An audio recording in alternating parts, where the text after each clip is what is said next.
America ने कनाडाई राजनयिकों के भारत छोड़ने पर चिंता जताई है। अमेरिकी विदेश विभाग ने शुक्रवार को एक बयान में कहा कि अमेरिका को उम्मीद है कि भारत राजनयिक संबंधों पर वियना संधि के तहत अपने दायित्वों का पालन करेगा।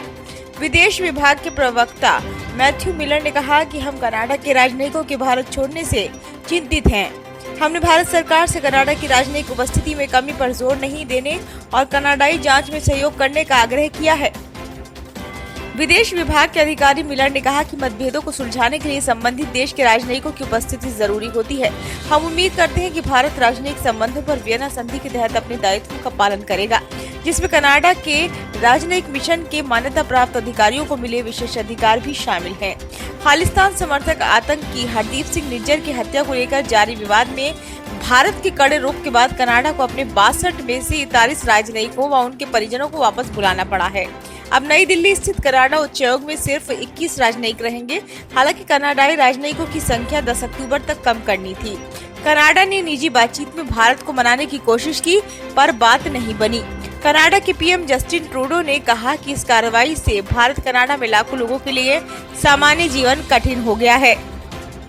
वहीं विदेश मंत्री मेलनी जोली ने ओटावा में कहा कि चंडीगढ़, मुंबई व बेंगलुरु के वाणिज्य दूतावासों में वीजा से जुड़ी सभी तरह की व्यक्तिगत सेवाएं बंद की जा रही हैं। इन दूतावासों के सभी कनाडाई कर्मचारियों को दिल्ली उच्चायोग भेजा गया है, क्योंकि वहां कर्मचारियों की खासी कमी है। जोली ने आरोप लगाया, भारत की कार्रवाई राजनयिक संबंधों पर वियना संधि का उल्लंघन है। कनाडा मामले को आगे बिगाड़ना नहीं चाहता, लिहाजा जवाबी कार्रवाई नहीं की जाएगी।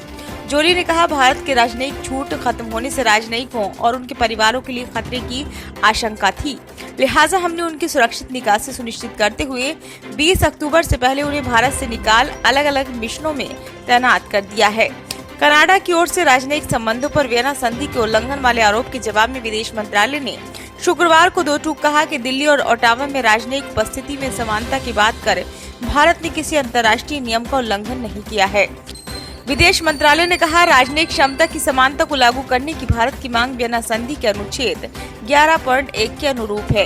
भारत में कनाडाई राजनयिकों की अधिक संख्या और हमारे आंतरिक मामलों में निरंतर हस्तक्षेप के कारण नई दिल्ली व ओटावा में राजनयिक उपस्थिति में समानता की मांग की गई है।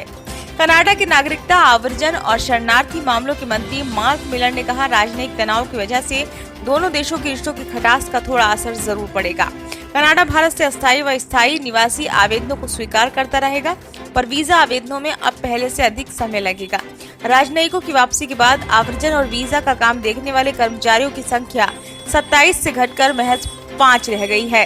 कनाडा में अभी 16.89 लाख भारतीय रहते हैं।